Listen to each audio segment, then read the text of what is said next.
বন্ধুরা, আজ যদি আমরা দেশের রাজনৈতিক বিশ্লেষকদের মতামত দেখি, তাহলে কিছু মানুষকে বাদ দিয়ে প্রায় সবাই একমত যে আওয়ামী লীগ ছাড়া বাংলাদেশের রাজনীতি কল্পনা করা অসম্ভব। আর এটি শুধু একটি মতামত নয়, বরং বাংলাদেশের দীর্ঘ রাজনৈতিক ইতিহাসের ভিত্তিতে গড়ে ওঠা একটি বাস্তবতা। আওয়ামী লীগ শুধু একটি রাজনৈতিক দল নয়, এটি বাংলাদেশের স্বাধীনতা সংগ্রাম এবং জাতীয় ঐতিহ্যের সাথে নিবিড়ভাবে জড়িত। এই কারণেই দেশের দীর্ঘমেয়াদী রাজনৈতিক স্থিতিশীলতা এবং শৃঙ্খলার জন্য আওয়ামী লীগের ভূমিকা অত্যন্ত গুরুত্বপূর্ণ। এই বাস্তবতাকে উপলব্ধি করে বর্তমান অন্তর্বর্তীকালীন সরকারও মনে করে যে আওয়ামী লীগকে পুরোপুরিভাবে নিষেধ করা সম্ভব নয়, এবং সম্ভব হলেও সেটা দেশের জন্য কোনোভাবেই মঙ্গলজনক হবে না। কেননা যদি আওয়ামী লীগকে রাজনৈতিক সীমা থেকে সরিয়ে দেওয়া হয়, তাহলে দেশে একটি বৃহৎ শূন্যতার সৃষ্টি হবে, যা দেশের রাজনৈতিক স্থিতিশীলতার জন্য মারাত্মক হুমকি হয়ে দাঁড়াবে। তবে এখানেই আরও একটি গুরুত্বপূর্ণ প্রশ্ন ওঠে, শেখ হাসিনা এবং তার পরিবার কি দলের নেতৃত্বে থাকবেন? এটি একটি অত্যন্ত বিতর্কিত এবং গুরুত্বপূর্ণ বিষয়। শেখ হাসিনা পরিবার দীর্ঘদিন ধরে আওয়ামী লীগের নেতৃত্ব দিয়ে এসেছেন এবং তাদের অধীনে দলটি বহু সাফল্য অর্জন করেছে। তবে বর্তমান পরিস্থিতিতে কিছু মহল থেকে দাবি উঠছে যে দলের নেতৃত্ব পরিবর্তন আনা উচিত। এই পরিবর্তনের দাবি কেন উঠছে? কারণ কিছু বিশ্লেষক মনে করছেন যে শেখ হাসিনা পরিবারের প্রভাব থেকে বেরিয়ে এসে যদি দলটি নতুন নেতৃত্বের হাতে পরিচালিত হয়, তাহলে আওয়ামী লীগ আবারও নতুনভাবে জেগে উঠতে পারে। তাই বর্তমান পরিস্থিতিতে সবচেয়ে বড় প্রশ্ন হচ্ছে, শেখ হাসিনা এবং তার পরিবার কি আবার দলের নেতৃত্ব দেবেন, নাকি দলের ভবিষ্যতের জন্য নতুন কোনো মুখ উঠে আসবে? বন্ধুরা, যখন আমরা আওয়ামী লীগের ভবিষ্যৎ নেতৃত্ব নিয়ে আলোচনা করি, তখন স্বাভাবিকভাবেই কিছু নতুন এবং কিছু পুরনো মুখ সামনে আসে, যারা দলকে নতুনভাবে সংগঠিত করতে পারে। তবে বর্তমান পরিস্থিতিতে শেখ হাসিনা পরিবারের বাইরের নেতাদের প্রতি মানুষের দৃষ্টি আকর্ষিত হচ্ছে, কারণ অনেকেই মনে করছেন যে দলের পুনরুত্থান এবং নতুনভাবে পথ চলার জন্য নতুন নেতৃত্বের প্রয়োজন। বন্ধুরা, এই প্রসঙ্গে কিছু পয়েন্টের দিকে আপনাদের নজর আমি একটু নিয়ে যেতে চাই। বন্ধুরা, কয়েকদিন আগে কাদের সিদ্দিকীর হঠাৎ করে টুঙ্গিয়াপাড়ায় গিয়ে বঙ্গবন্ধুর মাজারে জিয়ারাত করা, এটি একটি বড় রাজনৈতিক ইঙ্গিত হতে পারে। কাদের সিদ্দিকী শুধু একজন সাধারণ নেতা নন, তিনি আওয়ামী লীগের অন্যতম প্রাচীন একজন নেতা। অনেক দিন ধরেই সেই প্রতিষ্ঠা দলের থেকেই তিনি সক্রিয় রয়েছেন। তাই তার এই পদক্ষেপ কি শুধুই একটি আনুষ্ঠানিকতা, নাকি এর পিছনে রয়েছে গভীর কোনো রাজনৈতিক বার্তা? অনেকেই মনে করছেন যে কাদের সিদ্দিকীর এই কর্মকাণ্ড ইঙ্গিত দিচ্ছে যে তিনি আবারও দলের নেতৃত্বে ফিরে আসতে চান। তার দীর্ঘ রাজনৈতিক অভিজ্ঞতা এবং প্রাচীনতা দলকে নতুনভাবে সংগঠিত করতে গুরুত্বপূর্ণ ভূমিকা রাখতে পারে। আর এটি বিশেষ করে তখনই আরও গুরুত্বপূর্ণ হয়ে ওঠে যখন দলের নেতৃত্বের ভবিষ্যৎ নিয়ে এত প্রশ্ন উঠছে। অন্যদিকে বন্ধুরা, সোহেল তাজের নামও আলোচনায় উঠে আসছে। সোহেল তাজ, যিনি সম্প্রতি সচিবালয়ে স্বরাষ্ট্র উপদেষ্টাদের সাথে দেখা করেছেন এবং নিরাপত্তা চেয়েছেন, তিনি স্পষ্টভাবে জানিয়েছেন যে তিনি আওয়ামী লীগের বর্তমান পরিস্থিতিতে ফিরতে চান না। তবে এখানে একটি গুরুত্বপূর্ণ পয়েন্ট রয়েছে, তিনি কখনোই বলেননি যে তিনি ভালো আওয়ামী লীগে ফিরবেন না। এটা কি একটি ইঙ্গিত যে সোহেল তাজ দলের নেতৃত্বের দৌড়ে থাকতে পারেন? তার প্রতি জনগণের একটি বিশেষ আস্থা রয়েছে, তিনি জনগণের মাঝে নেতা হিসাবে ভালোই পরিচিত। তাই এই দুই নেতার কর্মকাণ্ড এবং তাদের রাজনৈতিক অবস্থান কি দলকে নতুনভাবে সংগঠিত করার জন্য একটি পরিকল্পনার অংশ? জনগণ এবং রাজনৈতিক বিশ্লেষকরা এখন এই প্রশ্নগুলোর উত্তর খুঁজছেন, কারণ তারা মনে করছেন যে আওয়ামী লীগের ভবিষ্যৎ নেতৃত্বে এই নতুন মুখগুলো গুরুত্বপূর্ণ ভূমিকা পালন করতে পারে। এছাড়াও বন্ধুরা, বর্তমান পরিস্থিতিতে দলের অভ্যন্তরে এবং রাজনৈতিক বিশ্লেষকদের আলোচনায় আরও দুটি নাম বারবার উঠে আসছে। সাবেক রাষ্ট্রপতি আব্দুল হামিদ এবং নারায়ণগঞ্জের মেয়র সেলিনা হায়াত আইভী। আব্দুল হামিদ যিনি বাংলাদেশের সাবেক রাষ্ট্রপতি ছিলেন, একজন অত্যন্ত অভিজ্ঞ এবং প্রভাবশালী রাজনীতিবিদ। তিনি তার অভিজ্ঞতা এবং নিরপেক্ষ দৃষ্টিভঙ্গির জন্য জাতীয় পর্যায়ে বেশ জনপ্রিয়।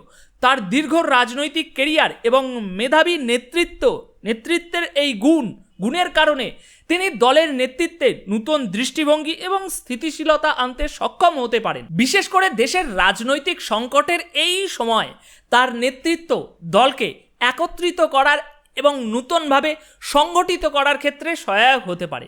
অন্যদিকে সেলিনা হায়াৎ আইভি একটি অসাধারণ রাজনৈতিক ব্যক্তিত্ব। তিনি নারায়ণগঞ্জের মেয়র হিসাবে শামীম ওসমানের মতো একজন শক্তিশালী প্রতিদ্বন্দ্বীর বিরুদ্ধে লড়াই করে দুবার নির্বাচিত হয়েছেন। তার এই সাফল্য তাকে শুধু নারায়ণগঞ্জের জনগণের জন্য নয়, পুরো দেশের মানুষের কাছে একটি শক্তিশালী এবং সাহসী নেত্রী হিসাবে প্রতিষ্ঠিত করেছে। তাই এই লড়াকু মনোভাব এবং জনগণের সাথে তার ঘনিষ্ঠ সম্পর্ক তাকে দলের নেতৃত্বের জন্য একটি সম্ভাব্য প্রার্থী হিসাবে তুলে ধরতে পারে। তাই আওয়ামী লীগ যদি পরিবারের বাইরের নেতৃত্বের দিকে ঝুঁকে থাকে, তবে এই মানুষগুলো আব্দুল হামিদ, সেলিনা হায়াৎ আইভি, এনারা দলকে পুনর্গঠন করার ক্ষেত্রে অত্যন্ত গুরুত্বপূর্ণ ভূমিকা পালন করতে পারেন। তাদের নেতৃত্বে আওয়ামী লীগ নতুনভাবে প্রাণ ফিরে পেতে পারে এবং দেশের রাজনৈতিক স্থিতিশীলতা নিশ্চিত করতে পারে। তবে এখানে আরও একটি বিষয় বলে রাখি, এই দুই নেতা আব্দুল হামিদ ও সেলিনা হায়াৎ আইভি এনারাই সবথেকে বেশি জনপ্রিয়তা পাচ্ছেন। আব্দুল হামিদ এবং সেলিনা হায়াৎ আইভি উভয়েই তাদের নেতৃত্বের গুণাবলী এবং জনসমর্থনের কারণে বিশেষভাবে গুরুত্বপূর্ণ হয়ে উঠেছে। তারা কেবল রাজনৈতিক প্রজ্ঞা ও দক্ষতার অধিকারী নন, তারা সাধারণ মানুষের আস্থা অর্জন করতে বেশ সক্ষম হয়েছে, যা বর্তমান পরিস্থিতিতে অত্যন্ত প্রয়োজনীয়। আওয়ামী লীগ যদি সত্যি নতুনভাবে সংগঠিত হতে চায় এবং জনগণের আস্থা পুনরুদ্ধার করতে চায়, তবে এই দুই নেতার মতো শক্তিশালী ব্যক্তিত্বের প্রয়োজন হতে পারে, যারা দলকে সঠিকভাবে পরিচালনা করতে ভালোই সক্ষম হবে। তো এই তো গেল আওয়ামী লীগের ভিতরের ব্যাপার। এবার আমরা ভিডিওর দ্বিতীয় চ্যাপ্টারে আসি, মানে আন্তর্জাতিক বিষয় নিয়ে আলোচনা। বন্ধুরা, বাংলাদেশের রাজনীতিতে আন্তর্জাতিক শক্তির প্রভাব সবসময় একটি গুরুত্বপূর্ণ বিষয় হয়ে দাঁড়িয়েছে। দেশের অভ্যন্তরীণ রাজনীতি শুধু দেশীয় বিষয়গুলোর উপরে নির্ভর করে না, বরং আন্তর্জাতিক শক্তিগুলোর কৌশলগত স্বার্থ এবং কার্যকলাপও এখন বড় ভূমিকা পালন করে। সাম্প্রতিক সময়ে আমরা লক্ষ্য করেছি যে বিএনপি, জামাত এবং নূরের মতো বিরোধী দলগুলো ভারতের বিরুদ্ধে একটি বিরোধিতার সুর তুলেছিল। তারা ভারতকে বাংলাদেশের শত্রু হিসাবে চিত্রিত করার চেষ্টা করেছিল এবং সেই প্রপাগ্যান্ডাগুলোর মাধ্যমে জনমতকে প্রভাবিত করার চেষ্টা করেছিল। তবে আশ্চর্যজনকভাবে এখন সেই বিরোধিতার সুর ধীরে ধীরে পাল্টে যাচ্ছে। আমরা দেখেছি এখন এই দলগুলো ভারতের সহযোগিতা চাচ্ছে। এমনকি ডক্টর ইউনূস তিনিও ভারতের সাহায্য প্রার্থনা করছেন। এই পরিবর্তন আকস্মিক মনে হলেও এর পিছনে রয়েছে গভীর রাজনৈতিক এবং কৌশলগত কারণ। এই প্রেক্ষাপটে যুক্তরাষ্ট্রের ভূমিকা অত্যন্ত গুরুত্বপূর্ণ। যুক্তরাষ্ট্র বহুদিন ধরে বাংলাদেশে তাদের কৌশলগত স্বার্থ বজায় রাখার চেষ্টা করেছে এবং সেই লক্ষ্যে তারা ডক্টর ইউনূসকে ব্যবহার করে শেখ হাসিনার সরকারকে অপসারণ করার পরিকল্পনা করেছিল। যুক্তরাষ্ট্রের পরিকল্পনা ছিল একটি স্থিতিশীল বাংলাদেশ গড়ে তোলা, যা তাদের স্বার্থ রক্ষা করবে এবং চীনের প্রভাব থেকে মুক্ত থাকবে। কিন্তু বর্তমানে পরিস্থিতি ভিন্ন দিকে মোড় দিয়েছে। যুক্তরাষ্ট্র বুঝতে পেরেছে যে তাদের পরিকল্পনাতে যেমন আশা করা হয়েছিল তেমনভাবে বাস্তবায়ন করা সম্ভব হচ্ছে না। এর প্রধান কারণ হলো বিএনপি এবং জামাতের চীনপন্থী নীতি।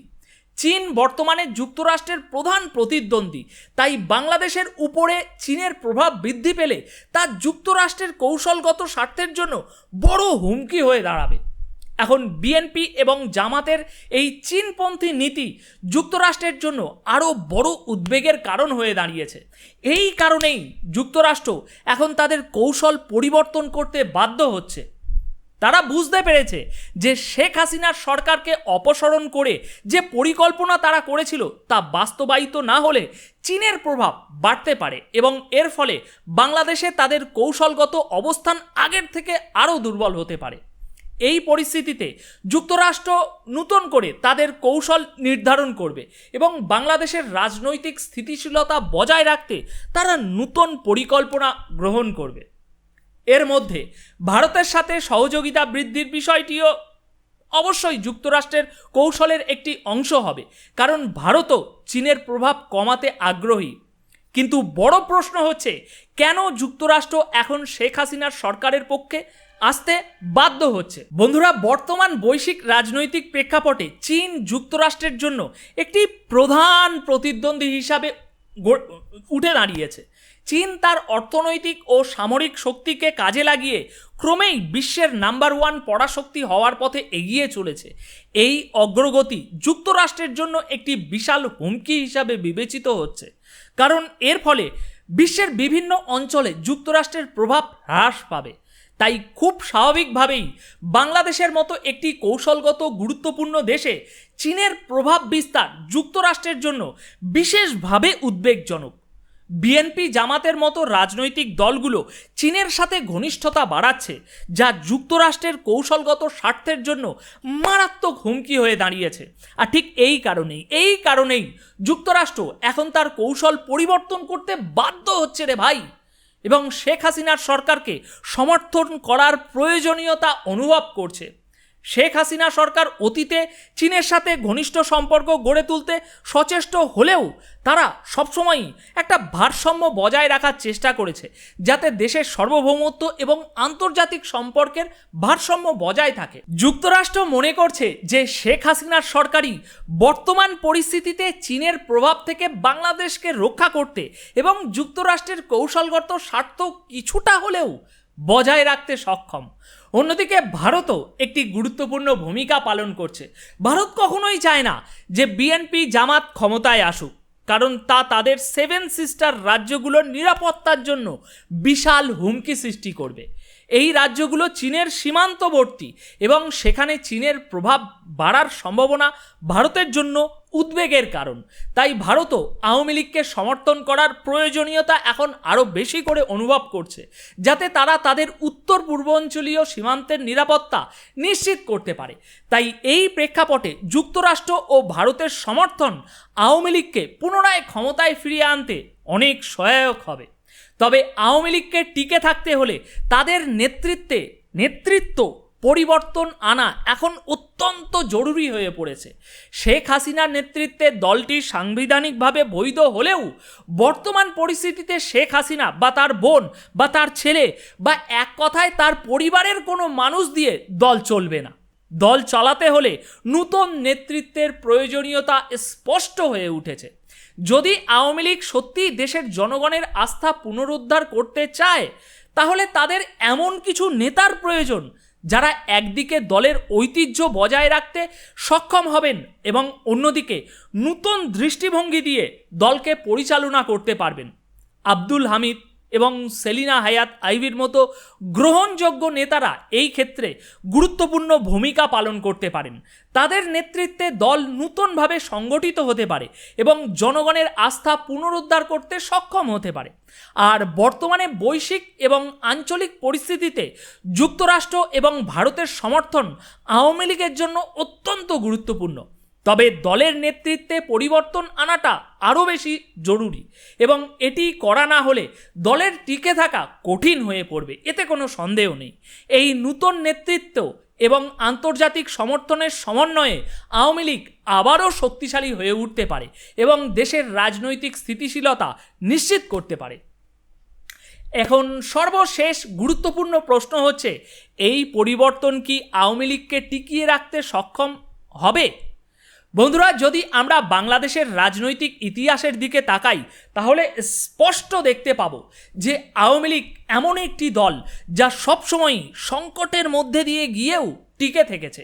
বাংলাদেশের স্বাধীনতা সংগ্রামের সময় থেকে শুরু করে বিভিন্ন রাজনৈতিক চ্যালেঞ্জ মোকাবিলা করার ক্ষেত্রে আওয়ামী লীগ সবসময়ই দৃঢ়ভাবে অবস্থান তাদের ধরে রেখেছে। তবে বর্তমান সময়টি একটু ভিন্ন। এই মুহূর্তে আওয়ামী লীগের সামনে সবচেয়ে বড় চ্যালেঞ্জ হচ্ছে ওই যেটা বললাম, নূতন নেতৃত্বের সংকট। নূতন মানুষ চাই, ওই পুরনো মুখগুলো আর কাজে দেবে না। কারণ একটি দল টিকে থাকার মূল ভিত্তি হচ্ছে তার নেতৃত্ব ভাই। যদি নেতৃত্ব শক্তিশালী এবং গ্রহণযোগ্য না হয় তাহলে দলটি জনসমর্থন হারাতে বাধ্য। জনগণের মধ্যে নূতন করে আস্থা ও বিশ্বাস স্থাপন করতে হলে দলকে এমন নেতৃত্বের প্রয়োজন যা বর্তমান রাজনৈতিক পরিস্থিতির সাথে মানানসই এবং যাদের উপরে জনগণের আস্থা রয়েছে। নূতন নেতৃত্ব যদি জনগণের কাছে গ্রহণযোগ্য হয় এবং যদি তারা দলের ঐতিহ্য এবং মূল নীতির প্রতি অবিচল থাকে, তাহলে আওয়ামী লীগ জনগণের মধ্যে নূতন করে বিশ্বাস অর্জন করতে সক্ষম হবে। এই নূতন নেতৃত্বের অধীনে দলটি আবারও শক্তি সঞ্চার করতে পারবে এবং সেই শক্তির ভিত্তিতেই তারা আবারও ক্ষমতায় ফিরতে পারবে। এবং সেই দিন খুব দূরে নয় যখন আমরা আবারও দেখতে পাব আওয়ামী লীগ আবারও বাংলাদেশের নূতন নেতৃত্বে দিয়ে ক্ষমতায় আসছে। তবে এই সাফল্য নিশ্চিত করতে হলে দলকে অবশ্যই তাদের নেতৃত্বের বিষয়ে সঠিক সিদ্ধান্ত নিতে হবে এবং সেই নেতৃত্বকে সমর্থন দিতে হবে। তাহলেই আওয়ামী লীগ তাদের অতীতের মতোই শক্তিশালী এবং স্থিতিশীল দল হিসাবে নিজেদের আবার প্রতিষ্ঠিত করতে পারবে। এখানে আপনি কোন দলকে সমর্থন করেন আমি জানি না।